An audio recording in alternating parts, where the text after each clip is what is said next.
We are not in a fairy tale in which the philosopher's king presses a button and then things are completely different.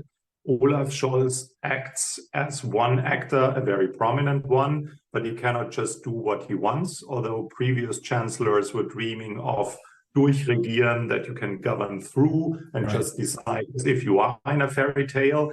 So of course, it's not just this announcement, from now on we do things differently and we brand it with this Zeitenwende label, but the Ampel, the coalition that consists of the green traffic lights, they announced in their coalition agreement, which is also something perfectly German, to sit down and make a to-do list that you can use as some sort of a scoreboard to find out how much has been promised and how much has been delivered.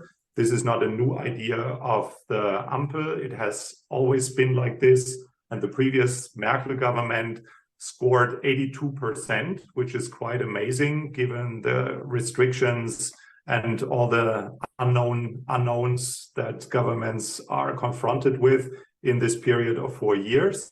But this coalition agreement that announced that if we do what we promise to do, then we have this long to-do list.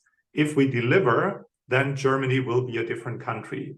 This was something that has been announced days before the war started. And then it took less than 100 days and Germany was a different country, not because the Ampel delivered what they promised to deliver, but because we woke up in a different world. And so there is, on the one hand, a stronger appetite in the German demos to elect a government that addresses what has for a long time been postponed: investments, reform agendas, a lot of things that are not very popular but urgently need to be addressed. First and foremost, climate change.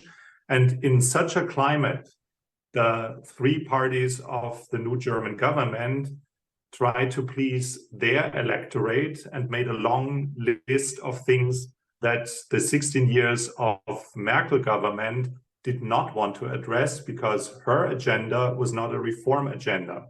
Her agenda was, let's happily live the German dream of let's get rich and don't get involved in other conflicts in the world and care for domestic issues, what she called driving at sight. So I'm only doing things as far as I can see, because as a scientist, who she is by education, she thinks problems from the end.